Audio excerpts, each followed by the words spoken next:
بسم اللہ الرحمن الرحیم الحمدللہ رب العالمین والصلاة والسلام علی رسولہ النبی الرؤوف الرحیم اما بعد۔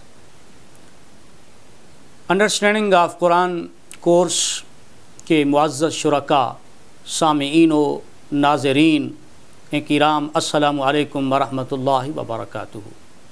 آج کے لیکچر میں ہم تعارف قرآن پر بات کر رہے ہیں۔ تعارف قرآن میں سے قرآن کا مختصر تعارف کے حوالے سے اس کے مختلف پوائنٹس کو ہم ڈسکس کریں گے۔ سوال یہ ہے کہ قرآن کیا ہے؟ قرآن اللہ کا کلام ہے۔ ہمارا بنیادی عقیدہ اور ایمان ہے کہ قرآن مجید اللہ تعالیٰ کا کلام ہے، جسے اللہ تعالیٰ نے حضرت جبرائیل علیہ السلام کے ذریعے حضرت محمد صلی اللہ علیہ وسلم پر نازل فرمایا ہے۔ یہ مکمل محفوظ شکل میں من نوعاً محفوظ ہے۔ اس میں نہ کوئی تبدیلی ہوئی ہے، نہ کوئی تحریف ہوئی ہے۔ اللہ تعالیٰ نے تمام انسانوں کی ہدایت کے لیے اسے نازل کیا ہے۔ یہ عظیم کتاب تمام علوم، حقائق و معارف کا مجموعہ ہے۔ یہ ہر شعبہ زندگی کی تعلیمات کی جامع کتاب ہے۔ اللہ تعالیٰ نے قرآن مجید کی سورۃ توبہ کی آیت نمبر 6 میں یہ بات ارشاد فرمائی کہ یہ قرآن اللہ کا کلام ہے۔ ارشاد فرمایا حتیٰ یسمع کلام اللہ، یہاں تک کہ وہ اللہ کا کلام سن لیں۔ اس آیت میں یہ لفظ آیا ہے کہ قرآن اللہ کا کلام ہے۔ اس آیت سے پتہ چلا کہ قرآن مجید اللہ سبحانہ و تعالیٰ کے ورڈز ہیں، اور کلام کسی متکلم کی شخصیت کی پوری عکاسی کرتا ہے۔ کسی شخصیت کی علمی، فکری، تہذیبی صلاحیت کا اعتبار اس کے کلام سے معلوم ہوتا ہے۔ چند جملے کسی نے کہہ دیے تو انسان کو پتہ چل جاتا ہے کہ وہ کس سطح کا آدمی ہے۔ تو قرآن اللہ کا کلام ہے۔ اللہ تعالیٰ کی جملہ صفات کا عکس قرآن مجید میں موجود ہے۔ اللہ کا کلام تمام کلاموں سے اعلیٰ اور عرفہ ہے۔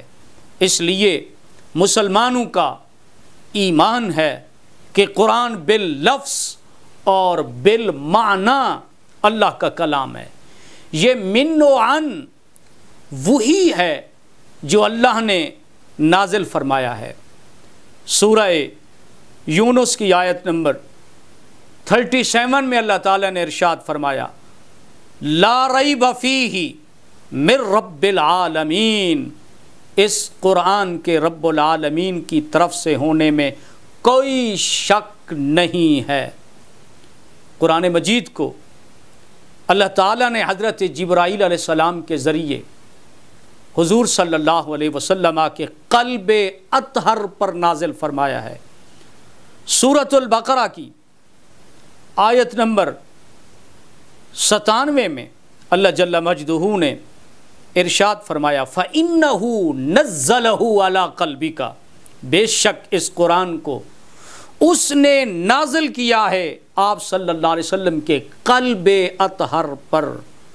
سورۃ الشعراء کی آیت نمبر 192، 193 اور 194 میں اللہ تعالیٰ نے فرمایا وَإِنَّهُ لَتَنزِيلُ رَبِّ الْعَالَمِينَ نَزَلَ بِهِ الرُّوحُ الْأَمِينُ عَلَىٰ قَلْبِكَ، فرمایا بے شک یہ قرآن رب العالمین نے نازل کیا ہے۔ اسے روح الامین یعنی حضرت جبرائیل علیہ السلام کے ذریعے آپ صلی اللہ علیہ وسلم کے قلب اطہر پر نازل کیا گیا ہے۔ ان آیات سے اس بات کی وضاحت ہو گئی ہے کہ قرآن مجید کو اللہ تعالیٰ نے حضرت جبرائیل علیہ السلام کے ذریعے حضور نبی اکرم صلی اللہ علیہ وسلم کے قلب اطہر پر اتارا ہے۔ قرآن مجید جو آج ہمارے پاس موجود ہے اس کا ایک ایک لفظ، ایک ایک حرف من و عن اسی شکل میں محفوظ ہے جس طرح یہ نازل ہوا تھا، کیونکہ اس کی حفاظت کی ذمہ داری خود اللہ نے لی ہے۔ اللہ تعالیٰ نے سورۃ الحجر کی آیت نمبر 9 میں ارشاد فرمایا انا نحن نزلنا الذکر انا نحن نزلنا الذکر وانا له لحافظون، بے شک ہم نے اس قرآن کو، اس ذکر کو نازل کیا ہے اور بے شک ہم ہی اس کی حفاظت کرنے والے ہیں۔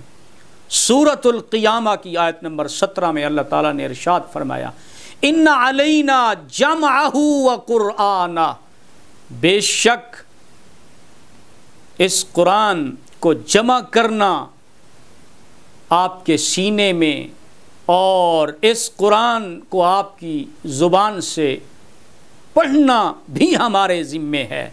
اس لیے اللہ تعالیٰ نے لوح محفوظ سے حضرت جبرائیل علیہ السلام کے ذریعے حضور صلی اللہ علیہ وسلم تک اور حضور صلی وسلام سے پھر صحابہ کرام تک اور صحابہ کرام سے لے کر امت مسلمہ تک قرآن سینہ مصطفیٰ سے، سینہ صحابہ سے کتابت کے ذریعے، حفظ کے ذریعے، عمل کے ذریعے، تعلیم اور تدریس کے ذریعے تواتر کے ساتھ منتقل ہوتا ہوا آیا ہے، اور قیامت تک من و عن قرآن محفوظ ہے اور محفوظ رہے گا، کیونکہ اس کی حفاظت کی ذمہ داری خود اللہ نے لی ہے۔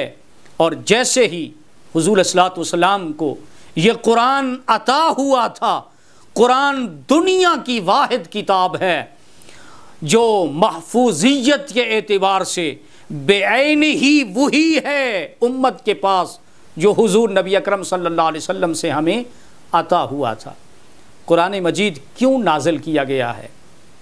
اس کے نزول کا مقصد کیا ہے؟ اس کتاب عظیم کے نزول کا اولین مقصد انسانیت کی ہدایت ہے۔ یہ کتاب ہدایت ہے جو انسان کی ہر شعبہ میں انفرادی طور پر، اجتماعی طور پر، معاشی طور پر، اخلاقی طور پر، مذہبی طور پر، دینی طور پر، فکری طور پر، زندگی کے ہر شعبے میں رہنمائی کرتی ہے۔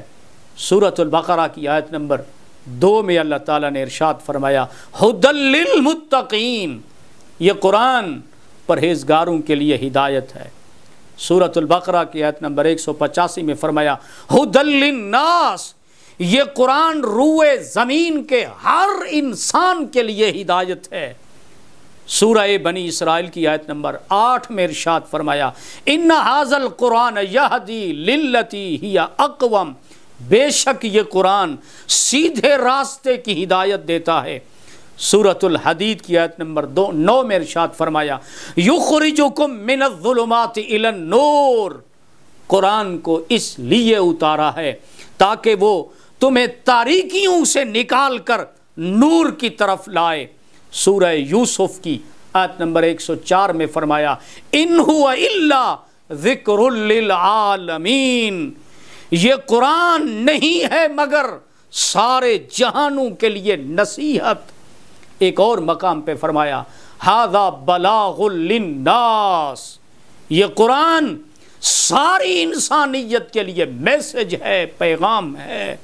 سورہ یونس کی آیت نمبر 57 میں ارشاد فرمایا یا ایھا الناس قد جاءتکم موعظۃ من ربکم وشفاء لما فی الصدور وہدی ورحمۃ للمؤمنین، فرمایا اے لوگو تمہارے پاس تمہارے رب کی طرف سے نصیحت آئی ہے اور دلوں کی صحت، ہدایت، رحمت ہے ایمان والوں کے لیے۔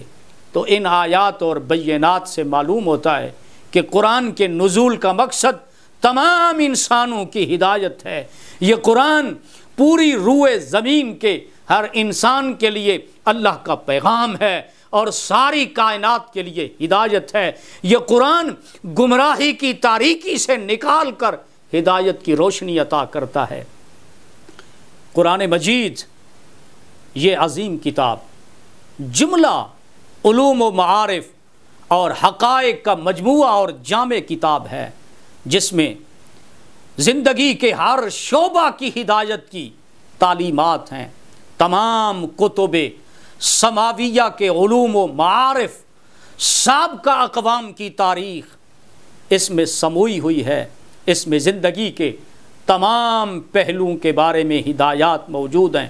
اللہ تعالیٰ نے سورہ النحل میں ارشاد فرمایا وَنَزَّلْنَا عَلَيْكَ الْقُرْآنَ تِبْيَانًا لِكُلِّ شَيْءٍ، فرمایا اے حبیب صلی اللہ علیہ وسلم، ہم نے آپ پر یہ کتاب نازل فرمائی ہے، اس میں ہر شے کا بیان ہے۔ قرآن مجید کب نازل ہوا اور کہاں نازل ہوا ہے؟ قرآن مجید حجاز کے علاقے مکہ اور مدینہ اور اس کے اطراف میں نازل ہوا ہے، جہاں آپ صلی اللہ علیہ وسلم نے زندگی بسر فرمائی ہے۔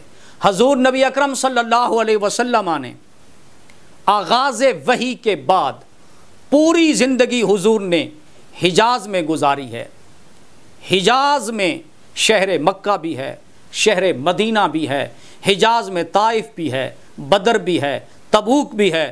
قرآن کی وہ آیتیں اور وہ سورتیں جو ہجرت سے پہلے مکہ اور اس کے اطراف میں اتریں وہ مکی کہلاتی ہیں۔ قرآن مجید کی وہ آیات اور وہ سورتیں جو مدینہ منورہ میں اور اس کے اطراف میں ہجرت کے بعد نازل ہوئی ہیں وہ مدنی کہلاتی ہیں۔ تو قرآن مجید حجاز کے علاقے میں اترا ہے۔ قرآن مجید کا تقریباً 2/3 حصہ مکی قرآن پر مشتمل ہے اور 1 حصہ قرآن مجید کا مدنی قرآن کہلاتا ہے، سوائے سورۃ البقرہ کی آخری 2 آیات کے۔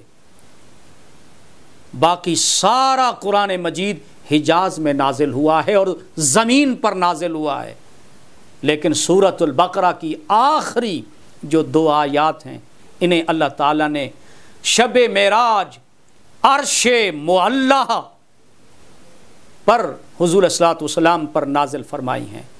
تو مکی قرآن زیادہ تر عقائد پر مشتمل ہے اور جو مدنی قرآن ہے وہ زیادہ تر احکام پر اور اخلاقیات پر مشتمل ہے۔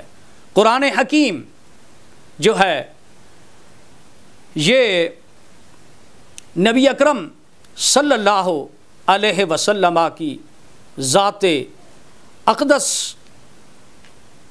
پر جو ہے 23 سالوں میں یہ قرآن نازل ہوا ہے، اور قمری سالوں کے حساب سے 40 عام الفیل سے لے کر 11 ہجری تک تقریباً قرآن مجید 22 سالوں کے پیریڈ میں نازل ہوا، اور قمری سالوں کے مطابق آپ صلی اللہ علیہ وسلم جب 40 سال کی عمر میں حضور صلی اللہ علیہ وسلم پہنچے تو غار حرا میں پہلی 5 آیات سورۃ العلق کی حضور صلی اللہ علیہ وسلم پر نازل ہوئیں۔ وہاں سے قرآن کے نزول کا آغاز ہوا اور 11 ہجری تک قرآن مجید کا نزول ہوتا رہا ہے۔ اب سوال یہ ہے کہ قرآن مجید کس زبان پر نازل ہوا ہے؟ تو یاد رکھ لیں قرآن مجید عربی زبان میں نازل ہوا ہے۔ سورہ یونس کی آیت نمبر 2 میں اللہ تعالیٰ نے کلیئر کٹ فرما دیا اِنَّا أَنزَلْنَاهُ قُرْآنًا عَرَبِيًّا لَعَلَّكُمْ تَعْقِلُونَ، بے شک ہم نے اس قرآن کو عربی میں نازل کیا ہے تاکہ تم سمجھو۔ اور سورہ نحل کی آیت نمبر 1 میں اور آیت نمبر 2 میں اللہ تعالیٰ نے ارشاد فرمایا وَهَذَا لِسَانٌ عَرَبِيٌّ مُبِينٌ، یہ واضح عربی زبان میں ہے۔ یہاں تک کہ سورۃ الشعراء کی آیت نمبر 195 میں اللہ تعالیٰ نے ارشاد فرمایا بِلِسَانٍ عَرَبِيٍّ مُبِينٍ، فرمایا اس قرآن کو واضح عربی زبان میں اتارا ہے۔ سورۃ الشورى کی آیت میں اللہ تعالیٰ نے ارشاد فرمایا وَكَذَلِكَ أَوْحَيْنَا إِلَيْكَ قُرْآنًا عَرَبِيًّا، اسی طرح ہم نے آپ صلی اللہ علیہ وسلم کی طرف وہی عربی قرآن میں نازل کی ہے۔ اسی طرح قرآن سورہ زخرف کی آیت نمبر 3 میں فرماتا ہے اِنَّا جَعَلْنَاهُ قُرْآنًا عَرَبِيًّا لَعَلَّكُمْ تَعْقِلُونَ، بے شک ہم نے اس قرآن کو بنا دیا ہے عربی میں تاکہ تم سمجھو۔ تو قرآن مجید کی یہ آیات سے یہ بات واضح ہو گئی ہے کہ یہ اللہ تعالیٰ نے اپنی اس عظیم کتاب کو عربی زبان میں نازل کیا ہے۔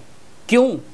اس لیے کہ دنیا کی فصیح ترین جو زبان ہے، رچ جو لینگویج ہے اور خالص جو زبان ہے وہ عربی ہے۔ اب سوال یہ ہے کہ قرآن مجید ہے تو عربی میں، لیکن عربی زبان کے مختلف لہجات ہیں، مختلف اس کے سٹائل ہیں، تو قرآن مجید کا لہجہ اور اس کا سٹائل کون سا ہے؟ تو یاد رکھ رہے ہیں قرآن مجید کی عربی حجاز کے جو بادیہ نشین کا لہجہ تھا، جو خالص فصیح بلیغ عربی زبان تھی، اللہ نے اس قرآن کو دنیا کی اس عربی فصیح اور بلیغ زبان میں نازل کیا ہے۔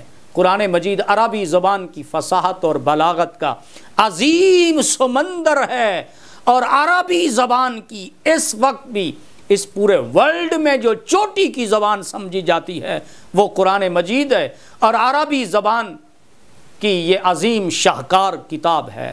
تو اللہ تعالیٰ نے عربی زبان میں قرآن کو نازل فرما کے عربی زبان کو بھی محفوظ کر دیا، اور یہ قرآن کا عربی زبان پر احسان ہے کہ اللہ تعالیٰ نے اپنے کلام کو عربی حروف میں اور عربی کلمات کا جامع پہنایا ہے۔ اس کی وجہ یہ ہے کہ اولین مخاطب قرآن کے عربی تھے اور عرب قوم تھی، اس لیے ان کی زبان میں اللہ نے نازل فرمایا ہے۔ البتہ کچھ ایکسیپشن استثناء ہیں کہ بعض معرب الفاظ بھی اس قرآن میں، معرب الفاظ بھی قرآن مجید میں ہیں، یعنی دوسری زبانوں کے الفاظ بھی قرآن مجید میں جو استعمال ہوئے ہیں انہیں استثناء حاصل ہے۔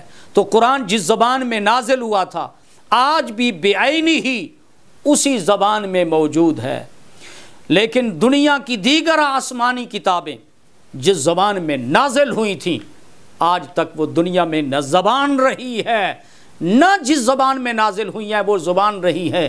قرآن مجید کا یہ عظیم معجزہ ہے کہ جس زبان میں قرآن نازل ہوا تھا آج تک اسی زبان میں قرآن عربی میں موجود ہے۔ اور آخری ہمارا سوال یہ ہے کہ اصل قرآن کہاں ہے؟